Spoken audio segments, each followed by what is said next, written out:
Good evening everyone. Welcome to Priyansh academy. First grade के exam जो है ना वो शुरू हो चुके हैं और आज ए सेक्शन का जो है ना पेपर हो चुका है। उसके बाद में बी सेक्शन, सी सेक्शन और डी सेक्शन के एग्ज़ाम होने वाले। आज ए सेक्शन को जो है ना हम यहाँ पे डिस्कस करेंगे, जो कुछ देर पहले पेपर हुआ है, कि पेपर का लेवल कैसा था और पेपर में कितनी जो है ना वो आपके क्वेश्चन कितने ठीक होने चाहिए थे पेपर के लेवल के अनुसार। एक जेन्युइन जो है ना अपन एनालिसिस करने की कोशिश करेंगे कि ये क्वेश्चन इस तरह के थे, इस तरह से क्वेश्चन जो है ना अपने होने चाहिए थे, कितने लोगों के क्वेश्चन ठीक हो रहे हैं। सब्जेक्ट वाइज वेटेज भी देखेंगे अपन की। सब्जेक्ट वाइज वेटेज पहले तो क्लियर होता है, लेकिन फिर भी अपन देखेंगे कितने क्वेश्चन ऐसे थे जिनको अपने को ठीक करना ही चाहिए था, गलत कितने होते हैं, सारी चीज़ें अपन एनालिसिस करेंगे। Well, history and art and culture जो है ना वो अपन देखते हैं तो यहाँ पे 15 क्वेश्चन जो है ना आर्ट एंड कल्चर और हिस्ट्री के होते हैं। 3 क्वेश्चन जो है ना वो यहाँ पे जो है ना वो मॉडर्न हिस्ट्री से हैं। तीनों के तीनों क्वेश्चन जो है ना बहुत ईजी है। जैसे एक डेजोरियो वाला क्वेश्चन था, यंग जो है ना बंगाल के बारे में, ईजी क्वेश्चन था। उसके बाद में आगे वाले 2 क्वेश्चन थे। इन 15 क्वेश्चन में से एक क्वेश्चन, लिटरली एक क्वेश्चन ऐसा है जिनको अपने को ऐसे कह सकते हैं कि जो बहुत टफ कह सकते हैं।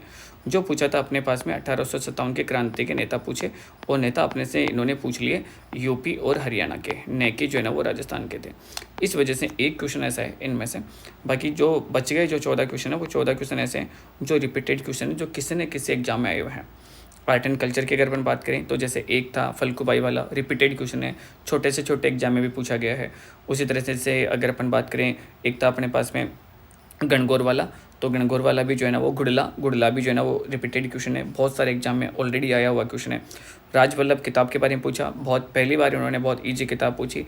और इसी तरह के ज़्यादातर क्वेश्चन जो है ना ऐसे हैं, जिस तरह से महाराणा प्रताप के बारे में क्वेश्चन पूछा, शाहबाज वाला था, अलाउद्दीन के बारे में क्वेश्चन पूछा, वो भी बहुत जो है ना वो ईजी क्वेश्चन था। तो ऐसे क्वेश्चन पूछे गए हैं जिनमें से जो है ना एक क्वेश्चन जो है ना वो ऐसा था 1857 की क्रांति का, जो मैंने कहा कि यूपी और हरियाणा के लोग उनमें पूछ लिए। बाकी 14 क्वेश्चन में से आपके कम से कम जो है ना वो 12 क्वेश्चन तक जो है ना वो ठीक होने ही चाहिए। इस तरह के क्वेश्चन है, कोई कन्फ्यूजन वाले क्वेश्चन नहीं थे, कोई बड़े स्टेटमेंट नहीं थे।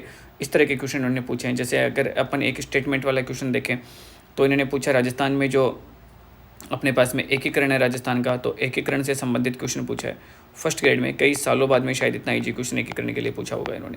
इससे ज़्यादा टफ क्वेश्चन इन्होंने जो है ना वो हर एक एग्जाम में पूछ चुके हैं। तो एकीकरण के बारे में पूछा कि संयुक्त राजस्थान था, उसमें जो है ना वो रियासतों ने 7 रियासतों ने जो है ना वो भाग लिया था। 7 नहीं थी यहाँ पे, बस जो है ना वो 9 रियासत थी। एक स्टेटमेंट देखते ही पता चल जाता है। तो यहाँ पे ट्रुथ जो है ना वो, टू बी ऑनेस्ट अगर मैं कहूँ तो 14 क्वेश्चन में से जो है ना वो 12 क्वेश्चन जो है ना आपके लगभग ठीक हो जाने चाहिए थे, ऐसा पेपर था। और अगर किसी की सिर्फ जो है ना वो यहाँ से जो है ना वो 9 या जो है ना वो 8-10 क्वेश्चन ठीक हैं तो भी ठीक है। इससे अगर कम अगर किसी के ठीक है तो कंडीशन ठीक नहीं है, मैं यही कहूँगा। क्योंकि बाकी क्वेश्चन भी ऐसे ही हैं कि आपके लिए कहीं स्कोप नहीं है कि मैं बाकी जगह जो है ना ऊपर कर लूँगा, क्योंकि वो सारे सबके ठीक होने। साइकोलॉजी के 10 क्वेश्चन है। साइकोलॉजी के बारे में कुछ नहीं कह सकता कि कैसे क्वेश्चन थे कैसे नहीं थे। करंट अफेयर के बहुत बाद में जो है ना वो कई ऐसे समझ लो कि कई महीनों बाद में जो है ना वो आरपीएससी ने वापस ऐसा पेपर बनाया जिसमें जो है ना 40% लाने वाला कोई स्कीम जो है ना वो काम नहीं करेगी। अदरवाइज 40% लाना जो मुश्किल हो रहा था, यहाँ पे ऐसे पेपर बनाए जिसमें 40% जो है ना आराम से आ जाएंगे। 75 जो क्वेश्चन है उनमें से अगर मैं जो है ना वो, मैंने कहा कि 10 क्वेश्चन के बारे में एनालिसिस जो है ना वो इतना सटीक नहीं कर सकता। बाकी 65 जो क्वेश्चन है उनमें से इस तरह के क्वेश्चन है कि यहाँ पे आप जो है ना वो 55 के क्वेश्चन आसपास आप बना सकते हो आराम से। ऐसे क्वेश्चन हैं। 55 नहीं तो आप ऐसे समझ लो कि ज़्यादा से ज़्यादा 50 क्वेश्चन जो है ना वो ठीक आराम से कर सकते हो, कि आप 40% से जो है ना बहुत ऊपर तक जो है ना वो ला पा रहे हो। यहाँ पे 75 क्वेश्चन में से इतने क्वेश्चन यहाँ पे ठीक हो जानी चाहिए, गलती होने की गुंजाइश कम ही है। अब आप कहोगे कि 65 में से जो है ना वो 50 क्वेश्चन बता रहे हो सर, बहुत ज़्यादा बता रहे हो। देखो 15 में से तो मैंने कहा कि यहाँ पे 3 ही क्वेश्चन गलत होने की गुंजाइश है, कि 3 या 4 क्वेश्चन ज़्यादा से ज़्यादा। तो आप देखो कि 10+ क्वेश्चन तो आपके यहीं ठीक हो रहे हैं।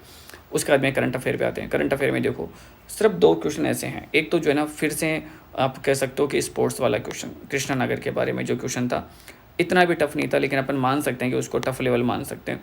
उसके बाद में जो योजना पूछी थी उनमें ईजी क्वेश्चन थे, और बाकी सारे जो है क्वेश्चन पूछे वो भी ईजी थे। जिस तरह से एक इन्होंने पूछा कि जो आजकल पीजी वाली योजना थी वो भी ईजी क्वेश्चन था। और अपने पास में स्वरोजगार योजना था, उसमें भी एक स्टेटमेंट ही ऐसा दे दिया था कि 10 लाख लोग जो है ना वो क्या उनको बेनिफिट मिलेगा क्या, तो वो 10 लाख की जगह 1 लाख होता है।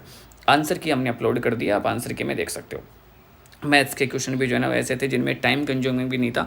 सिर्फ 5 क्वेश्चन जो है ना मैथ के आते हैं, कि टोटल जो 8 क्वेश्चन, सॉरी 5 नहीं है, टोटल जो नंबर ऑफ क्वेश्चन जो मैथ के हैं, मैथ के क्वेश्चन जो है ना यहाँ पे आपको 8 क्वेश्चन देखने को मिलते हैं। और 8 में से 2 क्वेश्चन ऐसे हैं जिनमें अपने को टाइम लग सकता है, अदरवाइज ऐसा कोई क्वेश्चन नहीं है। तो 6 क्वेश्चन जो है ना वो ईजी थे, 2 क्वेश्चन जो है ना वो हो सकते हैं सॉल्व, लेकिन टाइम कंज्यूमिंग जो है ना वो क्वेश्चन थे। अब तक की अपन बात करें तो मैंने जिस तरह से कहा कि जो है ना history and art and culture यहाँ पे अपने जो है ना वो ठीक हो सकते हैं, लगभग जो है ना वो 12 क्वेश्चन। यहाँ पे सिर्फ 2 ही क्वेश्चन ऐसे हैं जो ना अपने के गलत होने की गुंजाइश हो सकती है। सेम चीज़ मैथ्स में है कि मैथ्स में भी 2 ही क्वेश्चन ऐसे हैं जो गलत होने की गुंजाइश है। इसी कारण मैंने कहा था कि 65 में से जो है ना 50 क्वेश्चन के आसपास जो है ना वो ठीक आराम से किए जा सकते थे, ऐसा पेपर था। क्योंकि अभी तक के देखो कि 20 क्वेश्चन की अगर बात करें तो 20 क्वेश्चन में से जो है ना वो कितने 4 से 5 क्वेश्चन ही गलत होने चाहिए थे। उसके बाद में अपन बात करते हैं, देखो ज्योग्राफी की। ज्योग्राफी राजस्थान ज्योग्राफी के जो क्वेश्चन है, वैसे तो अपन मान के चल सकते हैं 10 क्वेश्चन है, लेकिन अपन 8 क्वेश्चन डायरेक्टली ज्योग्राफी से हैं और 2 क्वेश्चन जो है ना वो राजस्थान इकोनॉमिक सर्वे के अपन कह सकते हैं कि वो इकोनॉमिक सर्वे में, जैसे एक तो पर्यटन वाला, उसको अपन कह सकते हैं कि सर ये राजस्थान इकोनॉमिक सर्वे में भी है और ज्योग्राफी में भी है। और दूसरा जो है ना वो एक अपने पास में था भेड़ बकरी वाला जो क्वेश्चन था, वो भी जो ना अपन जिसको ज्योग्राफी में काउंट कर सकते हैं लेटेस्ट डेटा के अकॉर्डिंग। अदरवाइज दोनों क्वेश्चन यहाँ पे होते हैं। इन 10 क्वेश्चन में से राजस्थान ज्योग्राफी के इन दोनों के अगर क्वेश्चन मिलाएं अपन, इन 10 में से 3 क्वेश्चन जो है ना वो ऐसे हैं जिनके लेवल के बारे में आप कह सकते हो कि इनमें हम थोड़ा सा कन्फ्यूज हो सकते हैं। अदरवाइज 7 क्वेश्चन ऐसे हैं जिनमें कोई कन्फ्यूजन है ही नहीं और वो सातों के सातों ठीक हो सकते हैं। यहाँ पर अगर अपन चलते हैं तो राजस्थान ज्योग्राफी में से सिर्फ अगर मैं निकालूँ तो 3 क्वेश्चन ऐसे निकाल सकता हूँ जिनमें अपने को थोड़ी सी जो है ना परेशानी हो सकती है। अदरवाइज ऐसा कुछ क्वेश्चन है नहीं राजस्थान ज्योग्राफी के जो आप ठीक कर नहीं सको। अब देखो जिसको नहीं आने होते हैं ना उसको तो आने होते भी नहीं है। और वैसे भी ये जो अपन एग्ज़ाम दे के आए हैं तो आप लाखों में एग्ज़ाम दे के आए और पास जो है ना वो हज़ारों में होंगे। आपको ये भी पता है कि भाई पास तो हज़ारों में होगा। तो मैं उन सिर्फ टॉप जो है ना वो 10,000 लोगों की बात कर रहा हूँ, कि मैं उन टॉप 10,000 लोगों की बात कर रहा हूँ जो जिनके लिए जो है ना ये क्वेश्चन जो है ना वो बहुत ईजी या हलवा जैसे क्वेश्चन है ना। तो उनके लिए क्वेश्चन बिल्कुल ऐसे ही है। तो यहाँ पे अगर अपन बात करें तो देखो आर्ट एंड कल्चर के 15 क्वेश्चन, उनमें से सिर्फ 2 ही क्वेश्चन जो है ना वो टफ लेवल के क्वेश्चन है। मैथ्स, उनमें सिर्फ जो है ना मैथ के जो है ना वो 8 क्वेश्चन है, इनमें से 2 ही क्वेश्चन ऐसे हैं जो टफ है। उसके बाद में अपन बात करें ज्योग्राफी और Rajasthan economic survey, easy question है। इकोनॉमिक सर्वे के भी ऐसे कुछ खास क्वेश्चन नहीं, ये भी 10 क्वेश्चन, 10 में से 3 ही क्वेश्चन जो है ना अपने पास में जो है ना वो टफ है। तो अगर अपन देखें तो 15 क्वेश्चन आर्ट एंड कल्चर के, हिस्ट्री के जो है ना 8 क्वेश्चन और 10 क्वेश्चन, यानी कि ये जो है ना 15 और 15 30 क्वेश्चन। इन 30 क्वेश्चन में से कम अपने जो है ना वो 22 प्लस क्वेश्चन जो है ना वो ठीक होनी चाहिए थे। इतना पेपर का जो है ना इसी तरह का लेवल है। उसके बाद में अपन जनरल हिंदी की बात करते हैं। जनरल हिंदी के जो है ना वो 5 क्वेश्चन है। यहाँ पे एक क्वेश्चन में आप कंफ्यूज हो सकते हो, बाकी 4 क्वेश्चन आपके आराम से ठीक हो जाएंगे। जनरल इंग्लिश ईजी है, लेकिन देखो अपन राजस्थान के बिलोंग करते हैं इसलिए मैं मान के चलता हूँ कि यहाँ पे जो है ना वो 2 से लेकर 3 क्वेश्चन ही अपन इंग्लिश के ठीक कर पाते हैं। जनरल साइंस वालों के देखो साइंस इजी है, इस बार ऐसा नहीं कह सकते, लेकिन एक क्वेश्चन फिर भी जो है ना वो टफ है। अदरवाइज जो है ना वो बाकी के जो है ना 4 क्वेश्चन ठीक। इंडियन पॉलिटी के जो है ना वो ईजी ही क्वेश्चन है। इंडियन पॉलिटी में तो अपन बिल्कुल भी ऐसे नहीं कह सकते कि एक भी क्वेश्चन ऐसा टफ था क्या। जैसे एक क्वेश्चन तो राष्ट्रपति की इन्होंने पूछ ली, शपथ आर्टिकल 60 होता है। एक पूछ लिया गवर्नर जनरल, वो क्वेश्चन भी ठीक है। एक इन्होंने पूछ लिया राज्यसभा में अपने को सबको पता है कि भाई राज्यसभा 1952 में बनी थी, तो वो भी अपने को जो है ना ईजीली पता है। मेंटल एबिलिटी जनरल जो है ना वो रीजनिंग के 2 ही क्वेश्चन है। एक क्वेश्चन जो है ना वो सीरीज वाला है, इसलिए अपन उसको देखो अवॉइड करते हैं एकदम। मैंने कहा ना कि जेन्युइन जिसको अपन बोलते हैं कि जेन्युइन अपन एनालिसिस कर रहे हैं, इसलिए जेन्युइन के नाम पे मैंने एक क्वेश्चन है जिसको टफ मान लिया। एक क्वेश्चन देखो ब्लड रिलेशन वाला है, वो अपने को आराम से आ जाएगा, तो मैं इसको ऐसे मान लेता हूँ कि ये क्वेश्चन ठीक हो जाना चाहिए था अपना। ये वाला जो है ना वो पेपर का लेवल है। अब आपको कैसा लगा, आपके कितने क्वेश्चन सही हो रहे हैं, ये आपको जो है ना वो अपने कमेंट बॉक्स में बताना है कि आपको पेपर का लेवल कैसा लगा और कितने आप लोगों के क्वेश्चन ठीक है। उसके बाद में अपन जो है ना वो चारों पेपर होने के बाद में एक एनालिसिस के बाद में ये तय करेंगे, ये डिसाइड करेंगे, कोशिश करेंगे अनुमान लगाने का कि क्या कट ऑफ जो है ना वो जा सकती है। Thank you, all the best.